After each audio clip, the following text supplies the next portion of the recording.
Ya, shalom. Ya, sekali lagi shalom. Kalau saya katakan God is good, jemaat Tuhan katakan and all the time. Kalau saya katakan and all the time, jemaat Tuhan katakan God is good. Amin. God is good and all the time. And all the time, God is good. Sekali lagi, lebih semangat lagi. Atau kita pakai bahasa Indonesia saja ya. Allah itu baik, jemaat Tuhan katakan untuk selama-lamanya. Kalau saya katakan untuk selama-lamanya, Allah itu baik. Tadi soalnya bahasa Papua jadi agak susah ya. Oke, Allah itu baik untuk selama-lamanya. Untuk selama-lamanya. Sekali lagi, Allah itu baik untuk selama-lamanya. Kebaikan Allah, kasih Allah dalam kehidupan saya dan saudara tidak pernah terbatas. Haleluya. Amin. Hari Senin baik, hari Selasa baik, hari Rabu baik, hari Kamis baik, Jumat baik, Sabtu baik, Minggu baik, dan selama-lamanya. And all the time, kebaikan Tuhan tidak pernah terbatas. Haleluya, praise the Lord. Kalau kebaikan manusia ya hari Senin baik, Selasa udah nggak baik, hari Rabu baik, hari Kamis sudah nggak baik, hari Jumat baik, hari Sabtu sudah nggak baik. Itulah kebaikan apa?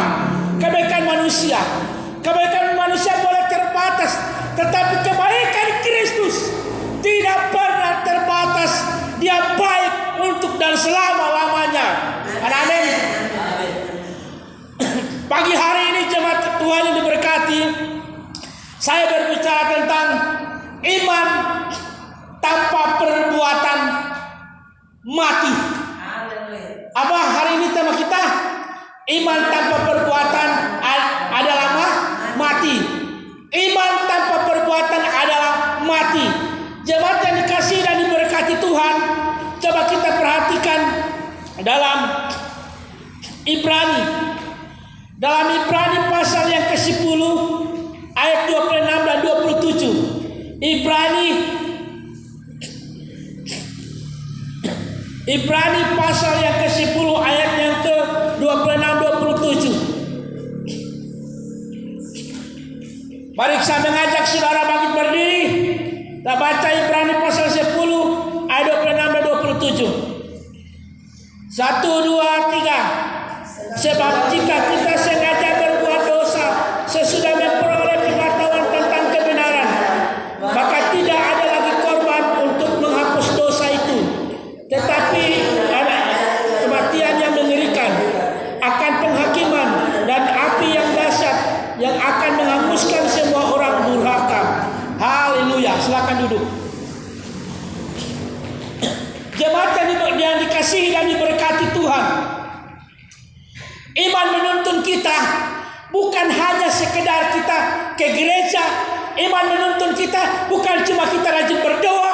Iman menuntun kita bukan cuma hanya hari Minggu datang ke gereja, pulang, begitu seterusnya. Iman bukan cuma hanya sekedar menuntun demikian, tetapi iman menuntun kita agar kita mempraktikkan cara-cara hidup sebagai orang yang percaya kepada Kristus. Amin. Jadi iman menuntun kita bukan cuma hanya sekedar kita berkumpul, kita bernyanyi, kita memuji, kita menyembah. Iman bukan cuma hanya sekedar menuntun demikian, tetapi iman menuntun kita agar kita melakukan apa yang menjadi kerinduan Tuhan, apa yang menjadi kerinduannya Allah. Amin. Haleluya, praise the Lord.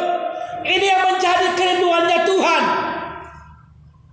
Karena kenapa saudara berkati dan dikasihi Tuhan? Karena saudara sudah berpindah dari kegelapan kepada terang Kristus yang ajaib. Amin. Saudara sudah diubahkan menjadi anak gelap menjadi anak terang. Amin. Sehingga iman itu menuntun kita kepada kebenaran. Amin.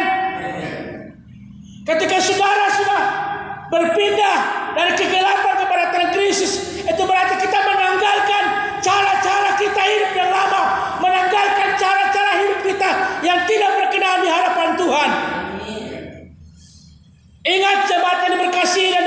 Tuhan, Ibrani pasal 10 ayat 26 dan 27 jelas.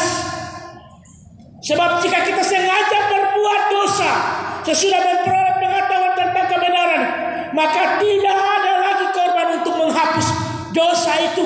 Garis bawahi kalimat tidak ada lagi korban untuk menghapus dosa itu.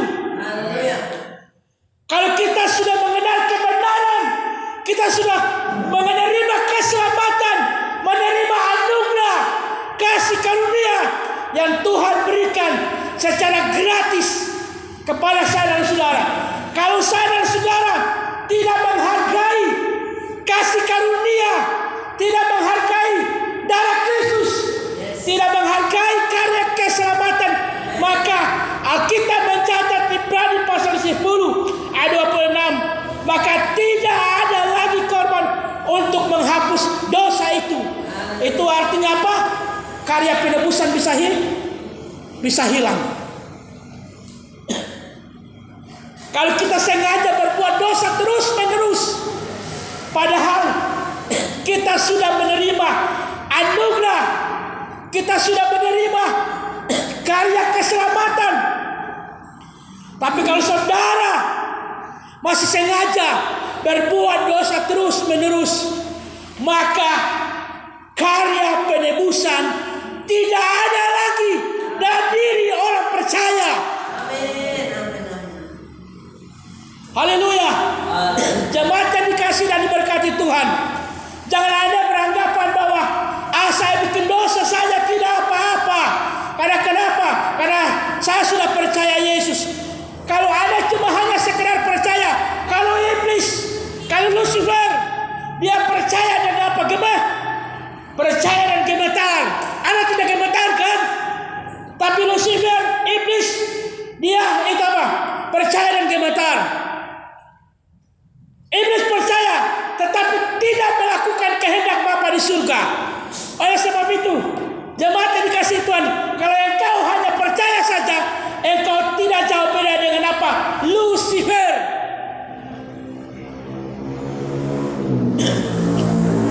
Engkau tidak jauh dengan apa? Tidak jauh beda dengan iblis. Karena iblis juga percaya bahwa Yesus adalah Tuhan.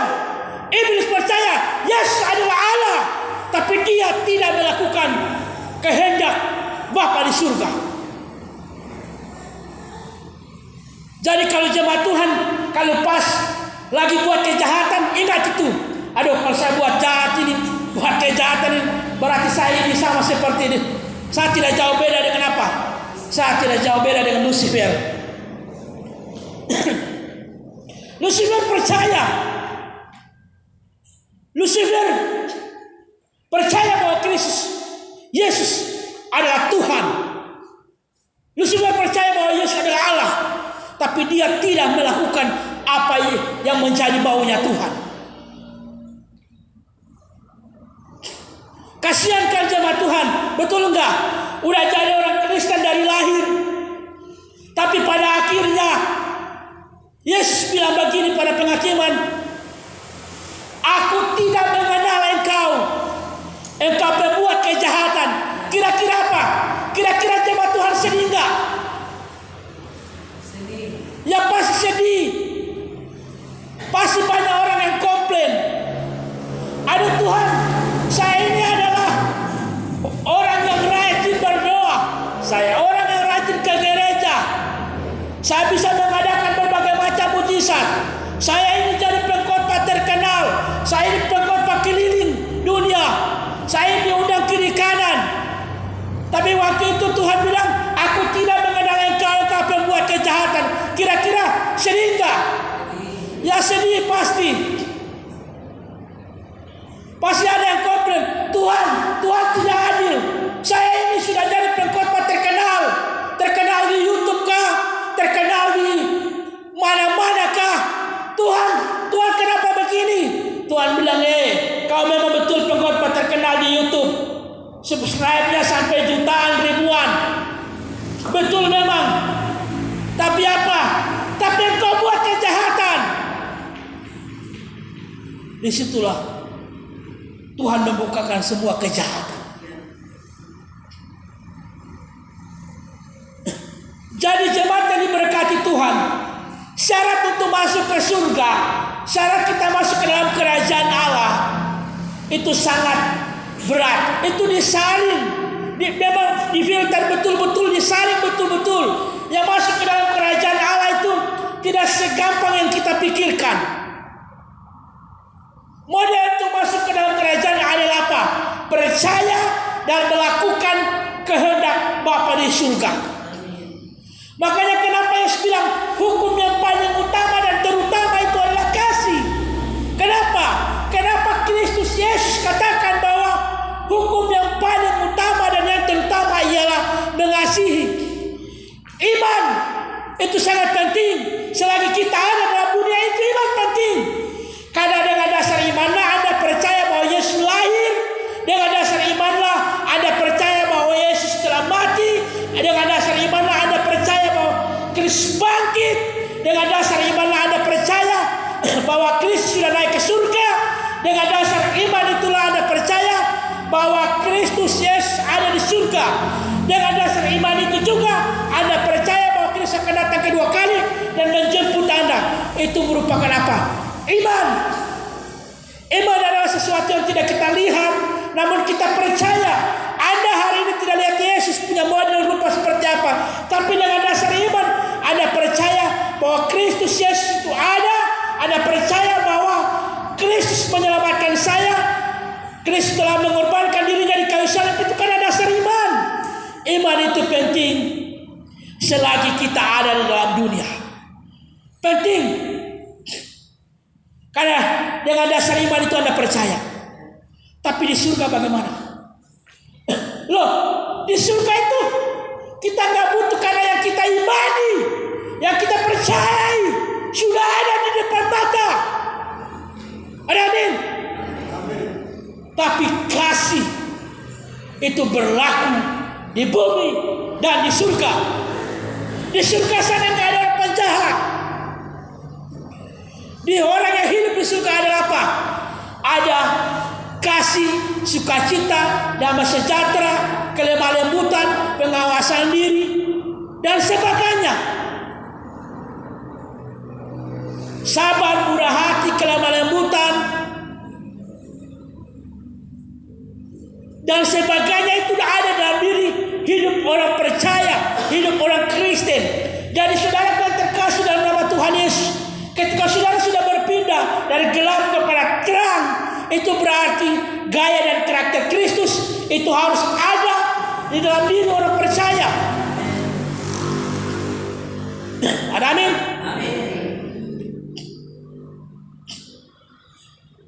Paulus katakan bahwa hidupku bukan aku lagi yang hidup, melainkan Kristus yang hidup di dalamku. Ada amin? Coba jemaat Tuhan bilang masing-masing nama. Kalau saya Paul, ya jemaat Tuhan namanya siapa? Sebutkan. Hidupku bukan Paul lagi yang hidup, melainkan Kristus yang hidup di dalamku. Coba jemaat Tuhan sendiri sebut nama masing-masing. 1, 2, 3.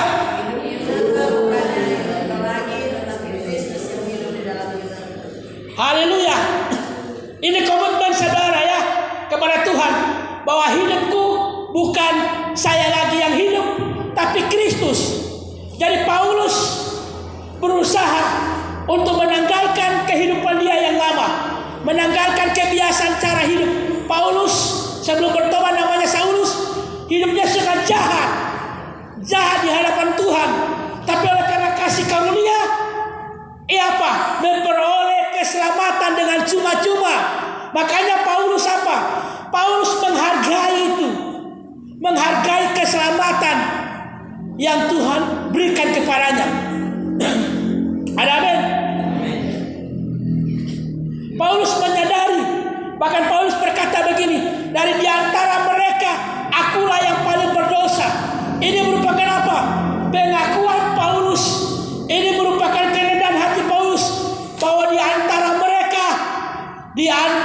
mereka akulah yang paling berdosa. Ini menunjukkan bahwa Paulus menyadari akan kasih karunia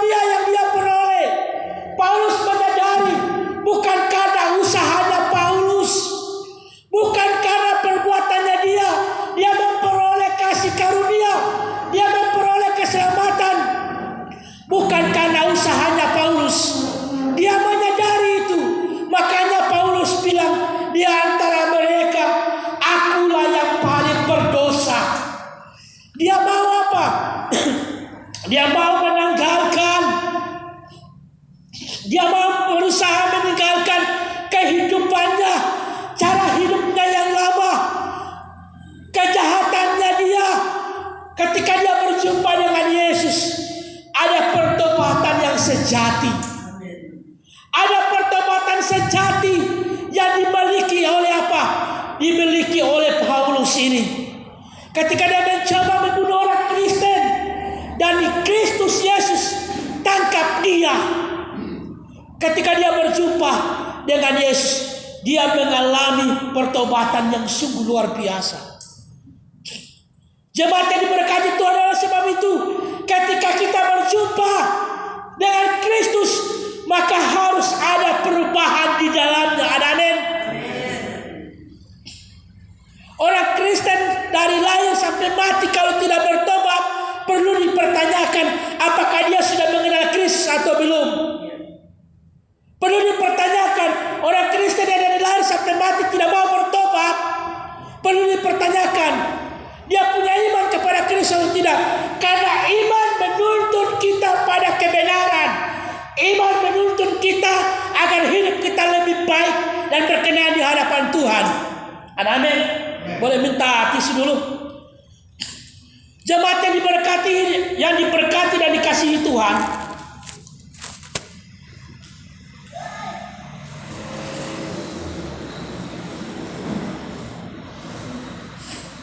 Jemaat yang dikasihi dan diberkati Tuhan. Iman menuntun kita agar hidup kita lebih baik lagi. Iman menuntun kita agar apa? Agar hidup kita berpadanan pada Kristus. Iman menuntun kita agar hidup kita berpadanan pada Kristus. Iman menuntun kita agar hidup kita, karakter kita, cara hidup kita sama seperti Kristus. Amin. Jemaat yang diberkati Tuhan, kita perhatikan dalam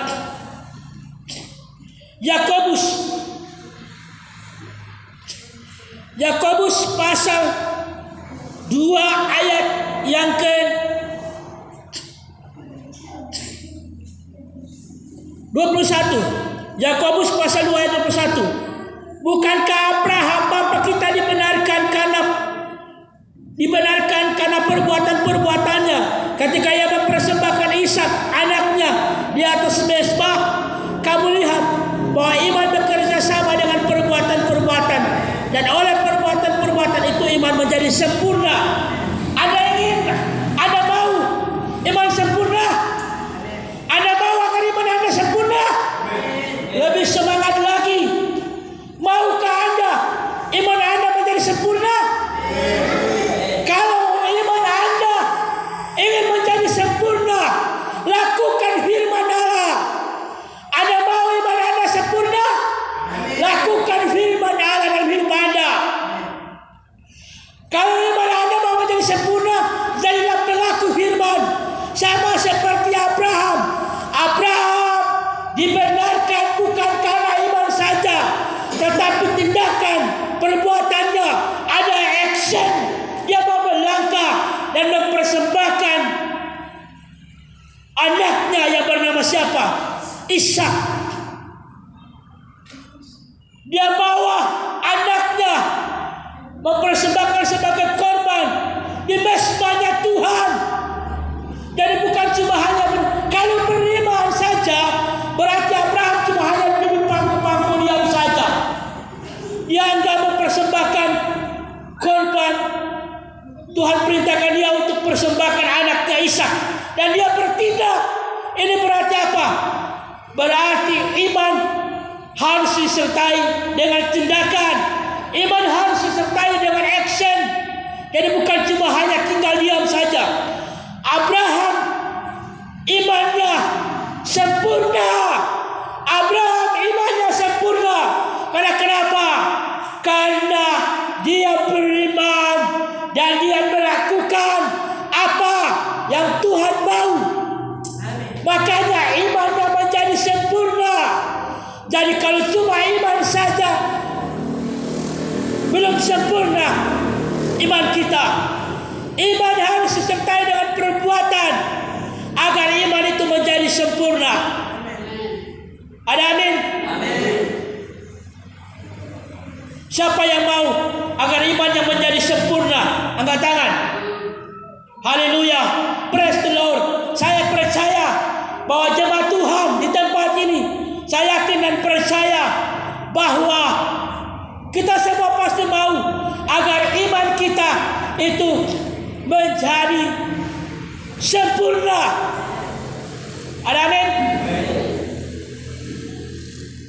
Dengan dasar iman yang sempurna itulah kita yakin dan percaya bahwa kita akan menerima mahkota kehidupan. Ada amin?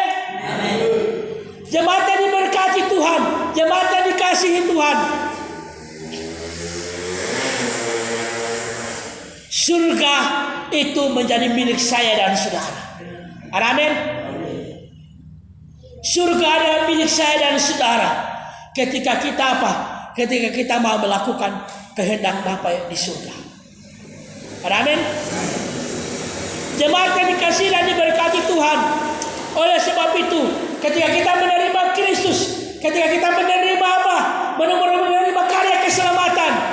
Paulus bilang kepada jemaat yang ada di Filipi, saudara-saudaraku yang kekasih, senantiasa taat dan tetaplah kerjakan keselamatan itu dengan takut dan gentar. Kita harus mengerjakan keselamatan itu yang kita peroleh. Amin. Kerjakanlah keselamatan itu dengan takut dan gentar. Jadi jangan karena kita sudah memperoleh sudah memperoleh keselamatan lalu kita cuma hanya diam aja tanpa mengerjakan keselamatan itu dalam kehidupan. Kalau saudara menerima keselamatan, menerima kasih karunia, tapi tidak mengerjakan keselamatan dalam diri Anda, maka iman Anda tidak sempurna. Ada amin? Ada amin? Jemaat yang berkati, jemaat yang diberkati dan dikasihi Tuhan. Coba kita perhatikan kembali dalam Ibrani. Apa yang terjadi kalau korban untuk menghapus dosa itu sudah tidak ada lagi dalam diri Anda? Bonusnya apa? Kalau karya penebusannya sudah tidak ada lagi dalam diri orang percaya, kalau kita sengaja berbuat dosa terus menerus, maka keselamatan tidak akan ada dalam diri Anda lagi. Apa bonusnya? Kematian yang mengerikan.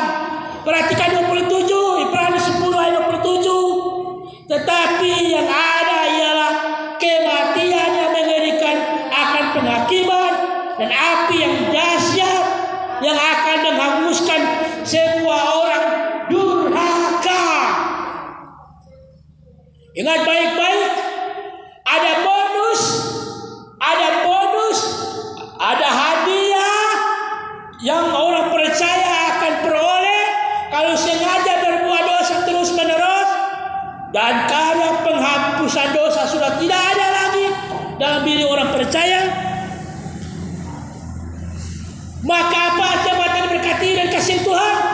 Maka bonusnya adalah kematian yang mengerikan.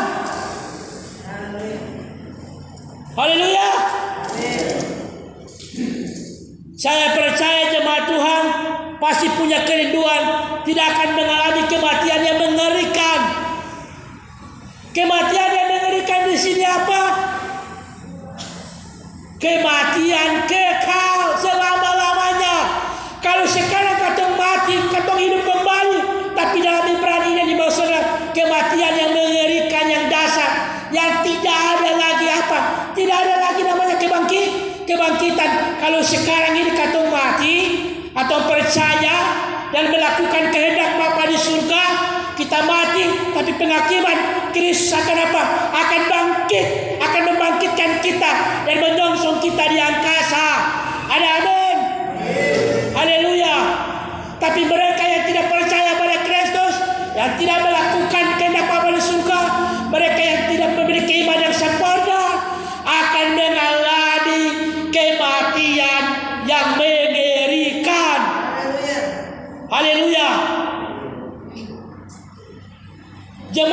dikasihi dan diberkati Tuhan, biarlah kebenaran firman Tuhan pagi hari ini menjadi rema dalam kehidupan saya dan saudara. Amin. Haleluya. Amin. Jemaat Tuhan pasti masih penasaran, cepat sekali kata masih pingin makan kenyang. Tapi nanti lain waktu saya pasti akan menyampaikan firman Tuhan lagi. Ya pasti melalui Ibu Gembala di tempat ini ya. Demikian kebenaran firman Tuhan pagi hari ini yang saya bisa kasih kepada jemaat Tuhan di tempat ini. Biarlah firman Tuhan hari ini menjadi rema, menjadi suluh dalam kehidupan saudara. Pegang kebenaran firman Tuhan, pegang firman, pegang kebenaran sampai Kristus datang yang kedua kali. Amin.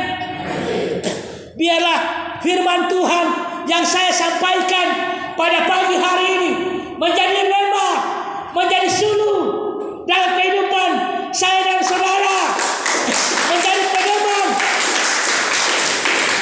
Biarlah kebenaran ini saudara pegang sampai Kristus datang yang kedua kali. Amin. Biar firman Tuhan yang saya sampaikan pagi hari ini menjadi kekuatan, menjadi suluh dalam kehidupan saya dan saudara. Haleluya. Praise the Lord. Silakan bangkit berdiri. Haleluya. Pejamkan mata. Pejamkan mata saudara hari ini. Pernahkah Kristus mengecewakan saudara? Pernahkah Kristus meninggalkan Anda? Pernahkah Kristus pejamkan mata saudara hari ini?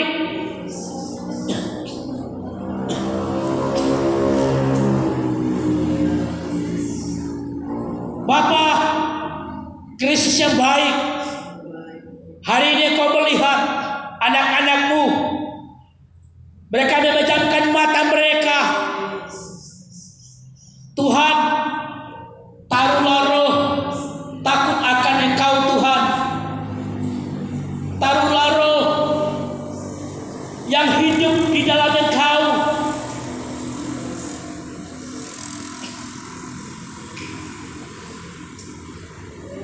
Pejamkan matamu hari ini. Katakan Tuhan, terima kasih buat karya penebusan-Mu. Katakan Tuhan, terima kasih buat karya keselamatan yang aku sudah peroleh.